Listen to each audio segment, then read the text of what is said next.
এই বোর্ডটার E0 problem ছিল, তো অনেক কিছু চেক করেছি, ক্যাপাসিটার চেক করেছি, মান মেপে দেখেছি মানটা ঠিক আছে। ক্যাপাসিটার আমি চেক করেছি এই মিটার মাল্টিমিটারটা দিয়ে, অ্যাভোমিটার আর কি, এটা ক্লিপ অন অ্যাভোমিটার,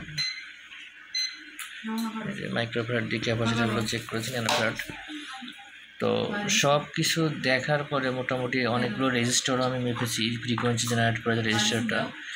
তো সেসব মেপে টেপে দেখলাম যে সব ঠিকঠাকই আছে। লাস্টে পরে আমার চপারটার দিকে একটু সন্দেহ হলো, তো আমি চপারটা দেখি যে এখানে যে পয়েন্টটা ছিল সোল্ডারিং পয়েন্ট, এটা নষ্ট হয়ে গেছে, এই যে কুড়া হয়ে গেছে পুরো। জানি না, চপারটা মেবি অ্যালুমিনিয়াম ওয়্যারের হতে পারে। তো চপারের এই প্রান্তটাও অনেকটা যে কুড়া কুড়া হয়ে গেছে, মানে চপার কেবলটা ডিসকানেক্ট হয়েছিল। তো এখন এই চপার কেবলটা আমি লাগাবো, বাদ বাকি সব পার্টসই ঠিকঠাকই দেখাচ্ছে, মোটামুটি টাচ ফাংশন ঠিক আছে, সব কিছু ঠিক আছে, এভরিথিং ওকে। বাট হিট নিতে যেয়ে E0 সিগন্যালটা আসতেছে। তো আশা করি চপারটা লাগানোর পরে আমার E0 সিগন্যালটা সমাধান হয়ে যাবে।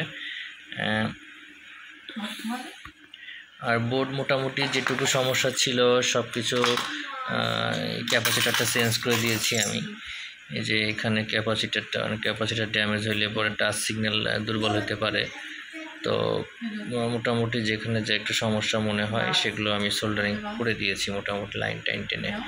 তো এই ইন্ডাকশান কুকারটা আমি প্রায় 9 বছর মতো একাধারে ইউজ করছি, এবং এ থেকে কোনো কিছুই পরিবর্তন করা হয়নি এখনও পর্যন্ত। এই ফার্স্ট টাইম আর কি একটা ক্যাপাসিটারে টুকটাক একটু সোল্ডারিং করা হলো।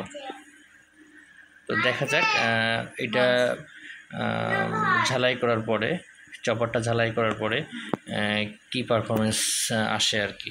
আশা করি ঠিক হয়ে যাবে এটা।